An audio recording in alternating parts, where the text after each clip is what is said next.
New York times के front page पे करीब 1.5 साल पहले ये तस्वीर छपी थी। आपने भी देखा होगा, जिसमें कोविड के दौरान नदी के किनारे जलती हुई लाखों लाशों की तस्वीरें छपी थी। मैं उनको कहना चाहता हूं कि इसी तरह से लगे रहिए। लाखों करोड़ों बच्चे, आने वाली पीढ़ियां इस बात को याद रखेंगी कि दिल्ली के टीचर्स ने और दिल्ली के बच्चों ने इतनी मेहनत की कि उनका काम दुनिया में, सारी दुनिया के सर चढ़ के बोला, सारी दुनिया में भारत की तारीफ का कारण बना। ये हम सबके लिए और खासतौर से हमारे टीचर्स के लिए गर्व की बात है। जो भी उनसे सही गलत कराया जा रहा है वो ऊपर के ऑर्डर से कराया जा रहा है, लेकिन दिल्ली के एलजी साहब ने 48 घंटे पहले उस पॉलिसी को फेल करने की साजिश के तहत अपना फैसला नहीं बदला होता तो आज दिल्ली सरकार को इस बेस्ट एक्साइज पॉलिसी से कम 10,000 करोड़ रुपए हर साल मिल रहे हैं। कहना चाहता हूं कि 2024 का चुनाव आम आदमी party versus Bharatiya Janata party होने जा रहा है। अब तक लोग पूछते थे कि मोदी वर्सेस हु। अब पूरे देश में माहौल बन रहा है कि मोदी जी नहीं चाहिए, अरविंद केजरीवाल जी को एक मौका देना है। एक मौका अरविंद केजरीवाल जी को देना है। अब ये बात पूरे देश से गूंजने लगी। नमस्कार दोस्तों, मैं हूं कन्हैया जांगड़ा और आप देख रहे हैं जन आवाज, आपकी आवाज। दोस्तों, हाल ही में दिल्ली के डिप्टी सीएम मनीष सिसोदिया के घर सीबीआई की रेड हुई। अपने घर पर हुई सीबीआई की छापेमारी के एक दिन बाद दिल्ली के डिप्टी सीएम मनीष सिसोदिया ने कहा कि मुद्दा भ्रष्टाचार या घोटाले का है ही नहीं। उन्होंने बीजेपी पर निशाना साधते हुए कहा कि इनकी परेशानी अरविंद केजरीवाल है। सिसोदिया ने कहा कि 2024 का लोकसभा चुनाव बीजेपी बनाम आम आदमी पार्टी होगा। अरविंद केजरीवाल जिस तरह पूरे देश में ईमानदार नेता के रूप में पसंद किए जाने लगे हैं, उससे इनको परेशानी होने लगी है। उन्होंने कहा कि अगर इनको घोटाले की चिंता होती तो गुजरात में हर साल 10,000 करोड़ की एक्साइज चोरी होती है। ईडी की पूरी हेडक्वार्टर वहां शिफ्ट हो जाता। देखिए उन्होंने प्रेस कॉन्फ्रेंस में और क्या कहा। बहुत नामचीन अखबार न्यूयॉर्क टाइम्स में कल एक खबर छपी थी जिसमें दिल्ली के एजुकेशन मॉडल को फ्रंट पेज पे कवर किया गया है। ये भारत के लिए बहुत बड़ी बात है, बहुत गर्व की बात है कि देश का एजुकेशन मॉडल उस तरफ जा रहा है जहां दुनिया उसकी चर्चा कर रही है। भारत के एजुकेशन मॉडल में दुनिया को कुछ ऐसा दिखाई दे रहा है, दुनिया के सबसे बड़े अखबारों को ऐसा दिखाई दे रहा है ताकि वो दुनिया को प्रेरित कर सकें, उससे दुनिया को बता सकें। ये हमारे लिए गर्व की बात है। अभी मैं ये देख रहा था कि इसी न्यूयॉर्क टाइम्स के फ्रंट पेज पे करीब 1.5 साल पहले ये तस्वीर छपी थी। आपने भी देखा होगा, जिसमें कोविड के दौरान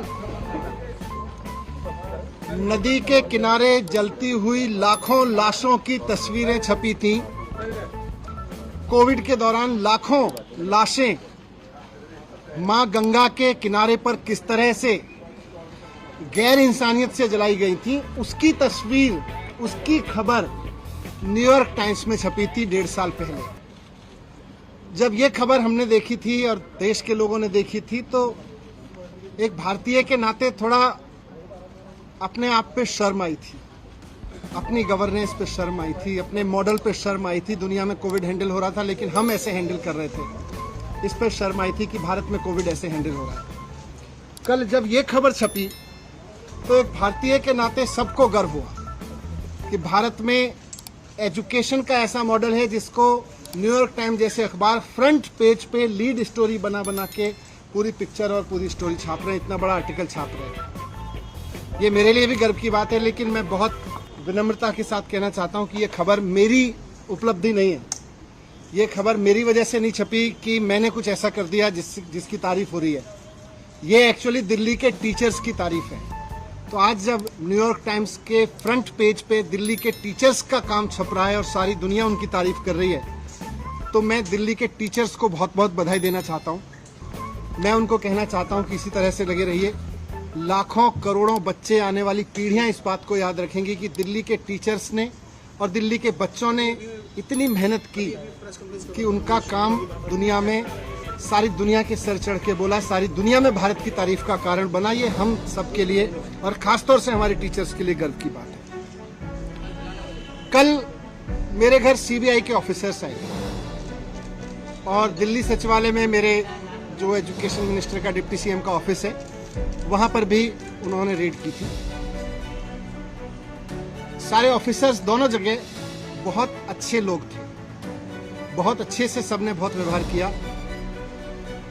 उनको ऊपर से ऑर्डर्स हैं, उसकी तामील उनको करनी है। जो भी उनसे सही गलत कराया जा रहा है वो ऊपर के ऑर्डर से कराया जा रहा है, लेकिन मैं व्यक्तिगत रूप से खुद और अपने परिवार की तरफ से उन तमाम सीबीआई ऑफिसर्स का बहुत धन्यवाद करना चाहता हूं जिन्होंने कल बहुत अच्छे से मेरे परिवार के साथ व्यवहार करते हुए मेरे घर को सर्च किया। और मुझे व्यक्तिगत रूप से उनसे मिलके अच्छा लगा। सीबीआई कोई अपने घर पे नहीं चाहता है, लेकिन अच्छे लोग थे, अच्छा लगा। दोस्तों, मनीष सिसोदिया ने 20 अगस्त को प्रेस कॉन्फ्रेंस के दौरान ये भी कहा कि उनके खिलाफ हुई पूरी कार्रवाई अरविंद केजरीवाल को रोकने के लिए है, क्योंकि उन्होंने कहा कि जिस एक्साइज पॉलिसी के बारे में विवाद खड़ा किया जा रहा है वो देश की सबसे अच्छी एक्साइज पॉलिसी है। सिसोदिया ने कहा उस पॉलिसी को हम पूरी ईमानदारी और पारदर्शिता के साथ लागू कर रहे थे। अगर दिल्ली के एलजी साहब ने 48 घंटे पहले उस पॉलिसी को फेल करने की साजिश के तहत अपना फैसला नहीं बदला होता तो आज दिल्ली सरकार को इस बेस्ट एक्साइज पॉलिसी से कम 10,000 करोड़ रुपए हर साल मिल रहे होते। देखिए उन्होंने क्या कहा। जिस एक्साइज पॉलिसी के बारे में ये सारा विवाद खड़ा किया जा रहा है, मैं उसके बारे में कहना चाहता हूं कि वो इस देश की सबसे बेस्ट एक्साइज पॉलिसी है और उस पॉलिसी को हम पूरी ट्रांसपेरेंसी और पूरी ईमानदारी से लागू कर रहे थे और बहुत ईमानदारी से वो पॉलिसी तैयार की गई। अगर दिल्ली के एलजी साहब ने 48 घंटे पहले उस पॉलिसी को फेल करने की साजिश के तहत अपना फैसला नहीं बदला होता तो आज दिल्ली सरकार को इस बेस्ट एक्साइज पॉलिसी से कम 10,000 करोड़ रुपए हर साल मिल रहे होते। ये लोग कह रहे हैं कि इस पॉलिसी में बहुत बड़ा घोटाला हो। कल मैं मनोज तिवारी जी का एक प्रेस कॉन्फ्रेंस देखा मैंने। मनोज तिवारी जी कह रहे थे कि 8,000 करोड़ का घोटाला हो गया है एक्साइज पॉलिसी में। मनीष सिसोदिया ने 8,000 करोड़ का घोटाला किया। फिर थोड़ी देर बाद बीजेपी के और एक नेता आए प्रेस कॉन्फ्रेंस करने या शायद किसी मीडिया में बात करने, वो बोले 1100 करोड़ का घोटाला मनीष सिसोदिया ने किया है। फिर मैं सोच रहा था कि एलजी साहब ने जो प्रेस रिलीज जारी किया था उसमें उन्होंने लिखा था 144 करोड़ का घोटाला कर दिया मनीष सिसोदिया ने। कल फिर जब सीबीआई के ऑफिसर्स आए तो वो एफआईआर लेके आए थे, उसमें ना 8,000 करोड़ का जिक्र था ना 1100 करोड़ का जिक्र था। उसमें लिखा था सोर्सेज कह रहे हैं कि 1 करोड़ का घोटाला हुआ है। सोर्सेज कह रहे हैं कि 1 करोड़ का घोटाला हुआ है, ये सीबीआई की एफआईआर कह रही है। इसमें ना 144 करोड़ का जिक्र है, ना 11,000 करोड़ का जिक्र है, 1100 करोड़ का, ना 8,000 करोड़ का मनोज तिवारी जी वाला जिक्र है। मैं कह रहा हूं कि ये सब बकवास है। ये सब बकवास कर रहे हैं। इस पूरी पॉलिसी में कोई घोटाला नहीं हुआ। बहुत शानदार पॉलिसी है और जो ये लोग कह रहे हैं इनको ना तो कुछ पता है ना इन्होंने कुछ पढ़ा है। बस इनको तो कहीं से कोई स्क्रिप्ट जो दी जाती है ये उसको रटते हैं। मैं आज आपको बताता हूं कि इस पूरे शोर शराबे के पीछे असली कहानी क्या है, इसका सच क्या है। सच ये है कि मुद्दा शराब का घोटाला है ही नहीं। इनको शराब के किसी घोटाले की चिंता नहीं है, इनको घोटाले की चिंता नहीं है। अगर इनको शराब के घोटाले की चिंता होती तो गुजरात में हर साल 10,000 करोड़ रुपए की एक्साइज चोरी होती है। अगर शराब की एक्साइज की चोरी की अगर चिंता इनको होती, एक्साइज के घोटाले की इनको चिंता होती, तो आज ये सीबीआई का पूरा हेडक्वार्टर गुजरात में शिफ्ट करा देते 10,000 करोड़ का घोटाला रोकने के लिए। और यही लोग करवा रहे हैं, जो लोग सीबीआई को इंस्ट्रक्शंस दे रहे हैं ना, यही लोग गुजरात में 10,000 करोड़ रुपए की एक्साइज की चोरी कर रहे हैं। लेकिन इनको घोटाले की चिंता नहीं है। शराब की एक्साइज की पॉलिसी में हो रही चोरी की किसी की चिंता नहीं है, क्योंकि गुजरात में 10,000 करोड़ की चोरी हो रही है, वहां सीबीआई नहीं भेजते। अगर घोटाले की चिंता होती तो ईडी का दफ्तर वहां खुल जाता, ईडी का पूरा हेडक्वार्टर वहां शिफ्ट हो जाता, वहां नहीं हो रही कोई धरपकड़। इसलिए मुद्दा तो करप्शन है ही नहीं, मुद्दा तो शराब का घोटाला है ही नहीं, मुद्दा तो घोटाला है ही नहीं। अगर मुद्दा घोटाला होता तो प्रधानमंत्री जी ने कुछ दिन पहले बुंदेलखंड एक्सप्रेसवे का उद्घाटन किया था, आप सबने देखा था, आप सबने दिखाया था, सारे मीडिया ने चलाया था, और सारे मीडिया ने देश के बहुत शोर से बताया कि प्रधानमंत्री जी ने जिस हाईवे का एक्सप्रेसवे का उद्घाटन किया था 5 दिन के अंदर अंदर वो पूरी तरह से धंस गया। बहुत बड़ा घोटाला हुआ वो एक्सप्रेसवे बनाने में, हाईवे बनाने में। अगर मुद्दा करप्शन होता तो आज सीबीआई और ईडी प्रधानमंत्री द्वारा उद्घाटित किए गए उस महामार्ग के घोटालेबाजों को पकड़ रही होती, उनके घर रेड कर रही होती, जिन्होंने इतना बड़ा घोटाला कर दिया कि प्रधानमंत्री जी ने जिस एक्सप्रेसवे का उद्घाटन किया 5 दिन में धंस गया। वो है घोटाला। लेकिन जैसा मैं कह रहा हूं, मुद्दा घोटाला है ही नहीं। शराब या एक्साइज की चोरी इनकी परेशानी है ही नहीं, इनकी परेशानी है अरविंद केजरीवाल। इनकी परेशानी है कि अरविंद केजरीवाल जिस तरह से अब पूरे देश में एक काम करने वाले ईमानदार नेता के रूप में पहचान बनाते जा रहे हैं और पूरे देश के लोग अब उनको पसंद करने लगे हैं, इनकी परेशानी ये है। और पंजाब के बाद तो पूरे देश में अरविंद केजरीवाल जी को एक राष्ट्रीय विकल्प के रूप में देखा जाने लगा है, इनकी परेशानी ये है।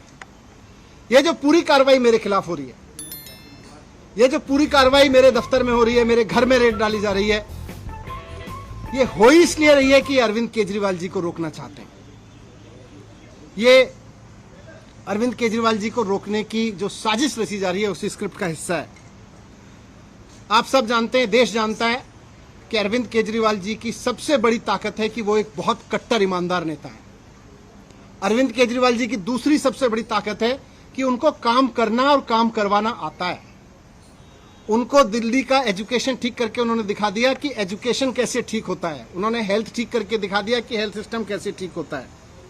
आज दुनिया भर में मैंने दिखाया आपको, आज अरविंद केजरीवाल जी की वजह से दुनिया भर में भारत का नाम रोशन हो रहा है। इसलिए आज ये इत्तेफाक नहीं है कि हेल्थ और एजुकेशन पर दुनिया भर में भारत का नाम रोशन करने वाले अरविंद केजरीवाल जी के हेल्थ मिनिस्टर के यहाँ छापे डाले जा रहे हैं, उनको जेल में डाला जा रहा है। उनके एजुकेशन मिनिस्टर के यहाँ छापे डाले जा रहे हैं, उनको मुझे जेल में डालने की तैयारी की जा रही है। मेरी गलती ये थोड़ी ना है, वो भी जानते हैं कि कोई भ्रष्टाचार नहीं हुआ, इनको पता है कि कोई भ्रष्टाचार नहीं हुआ, इसीलिए उलझुल बके जाते हैं। इनको मैंने भ्रष्टाचार नहीं किया, मैंने सिर्फ इतना किया है कि अरविंद केजरीवाल जी का एजुकेशन मिनिस्टर हूं मैं, इसलिए ये कर रहे हैं, इसलिए ये साजिश रची जा रही है। इन्होंने पहले अरविंद केजरीवाल जी के हेल्थ मिनिस्टर को गिरफ्तार किया, फिर कल मेरे यहाँ रेड डाल दी, अब 2-4 दिन में मुझको भी गिरफ्तार कर लेंगे। तो हेल्थ और एजुकेशन मॉडल जो है अरविंद केजरीवाल जी का, इनका मकसद है कि उसको रोका जाए।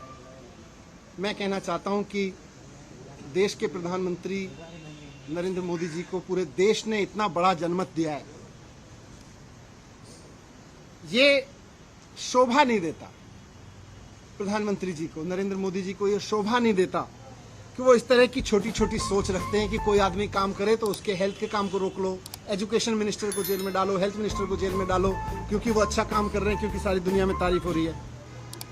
अरविंद केजरीवाल जी में और नरेंद्र मोदी जी में मैं आज रखना चाहता हूं आपके सामने कि अरविंद केजरीवाल जी और नरेंद्र मोदी जी में यही फर्क है। केजरीवाल जी को अगर कोई अच्छा काम करते हुए दिखता है तो केजरीवाल जी उसकी प्रशंसा करते हैं, उससे प्रेरणा लेते हैं, उसकी तारीफ करके उसका हौसला बढ़ाते हैं और खुद उससे सीख के खुद करना चाहते हैं। मोदी जी का रुख यह है कि उनको अगर कोई अच्छा काम करता हुआ दिखता है तो वो उसके काम को रोकना चाहते हैं, उसके काम को साजिश के तहत रोक के उसके लोगों को और उसको सीबीआई और ईडी का डर दिखा के उसको रोकना चाहते हैं। 2 दिन पहले अरविंद केजरीवाल जी ने make in India campaign launch किया। देश को नंबर 1 बनाना है, शिक्षा के जरिए, स्वास्थ्य के जरिए, रोजगार के जरिए। इस पे तो सारे देश को गर्व है, इस पे मोदी जी को भी गर्व होना चाहिए कि हमारे देश का एक मुख्यमंत्री make India number 1 campaign launch कर रहे हैं। हेल्थ और एजुकेशन के जरिए एक देश का विकास करने का विजन लेके चल रहे हैं। मोदी जी को तो इनको सपोर्ट करना चाहिए था, लेकिन जिस दिन अरविंद केजरीवाल जी ने मेक इंडिया नंबर 1 कैंपेन जारी किया, उसके 2 दिन के अंदर अंदर मोदी जी ने केजरीवाल जी के एजुकेशन मिनिस्टर के यहाँ पे सीबीआई की रेड करवा दी। केजरीवाल जी गरीबों के लिए, आम मिडिल क्लास आम आदमी के लिए काम करते हैं, उसके लिए सोचते हैं। मोदी जी केवल और केवल अपने कुछ करोड़पति अरबपति लोगों के लिए, अपने कुछ अरबपति दोस्तों के लिए सोचते हैं, उनके लिए काम करते हैं। केजरीवाल जी 24 घंटे देश के लिए सोचते हैं कि कैसे देश को आगे बढ़ाया जाए, कैसे सारे बच्चों को अच्छी शिक्षा दी जाए, कैसे किसी गरीब से गरीब आदमी का इलाज करवा दिया जाए। मोदी जी 24 घंटे ये सोचते हैं कि कौन से राज्य में पोजीशन की सरकार है, उसको पैसे देके या सीबीआई का डर दिखा के या ईडी का डर दिखा के कैसे उसको गिरा दिया जाए। मोदी जी 24 घंटे ये सोचते रहते हैं। जिस तरह से इन्होंने पिछले दिनों में पैसे के दम पे, ईडी के दम पे, सीबीआई के दम पे कई सरकारें गिराई हैं, आप सबने भी रिपोर्ट किया है। महाराष्ट्र में, गोवा में, तमाम बिहार में भी किया था इन्होंने, कर्नाटक में किया, मध्य प्रदेश में किया। पूरे देश के लोग इनसे अब दुखी हैं कि यार हम सरकार चुनते हैं, मोदी जी केवल 24 घंटे उसको गिराने में लगे रहते हैं। अरे आपको देश का प्रधानमंत्री बनाया, आप देश के लिए अच्छा सोचो। जिनको हमने राज्य के लिए किया है उसको राज्य के लिए अच्छा सोचें। मोदी जी केवल सीबीआई, ईडी, पैसा सब लगा के, साम दाम दंड भेद लगा के केवल सरकारें गिराने का 24 घंटे सपना देखते हैं। उसके अलावा मोदी जी को कोई सपना ही नहीं आता आजकल। मैं आज आपके सामने कहना चाहता हूं कि 2024 का चुनाव आम आदमी party versus Bharatiya Janata party होने जा रहा है। अब तक लोग पूछते थे कि मोदी वर्सेस हु। अब पूरे देश में माहौल बन रहा है कि मोदी जी नहीं चाहिए, अरविंद केजरीवाल जी को एक मौका देना है। एक मौका अरविंद केजरीवाल जी को देना है। अब ये बात पूरे देश से गूंजने लगी है। पूरा देश आज अरविंद केजरीवाल जी के साथ चल रहा है, इसलिए मोदी जी आज रोकना चाहते हैं। आज से 3-4 दिन के अंदर, हो सकता है आज, कल, परसों में, कभी भी ये सीबीआई, ईडी भेज के मुझे भी गिरफ्तार कर लेंगे, कई सारे और आप नेताओं को भी गिरफ्तार कर लेंगे। लेकिन मैं कहना चाहता हूं कि हम भगत सिंह के फॉलोअर हैं। हम अपने आप को भगत सिंह की संतान मानते हैं। हम डरने वाले नहीं हैं तुम्हारी सीबीआई से, तुम्हारी ईडी से, तुम्हारे पैसे के आगे बिकने वाले नहीं हैं। हमको नहीं तोड़ पाओगे तुम, हमको नहीं झुका पाओगे। आज मैं कह रहा हूं, हम देश के लिए जान भी कुर्बान करेंगे, हम देश के लिए जेल भी जाएंगे, लेकिन लाखों बच्चों का भविष्य संवारना बंद नहीं करेंगे। करोड़ों लोगों के इलाज के लिए काम कराना बंद नहीं करेंगे। आज हमारे साथ अरविंद केजरीवाल जी के साथ लाखों बच्चों की दुआएं हैं, करोड़ों लोगों की दुआएं हैं, करोड़ों पेरेंट्स की दुआएं हैं। हम आपसे डरने वाले नहीं हैं। अगला चुनाव तो अब मोदी वर्सेस अरविंद केजरीवाल होकर रहेगा। धन्यवाद। तो दोस्तों, वीडियो को ज्यादा से ज्यादा शेयर करें और वीडियो पर अपनी राय जरूर दें। पेज फॉलो भी जरूर करें। धन्यवाद। फिर मिलेंगे अगली नई वीडियो के साथ।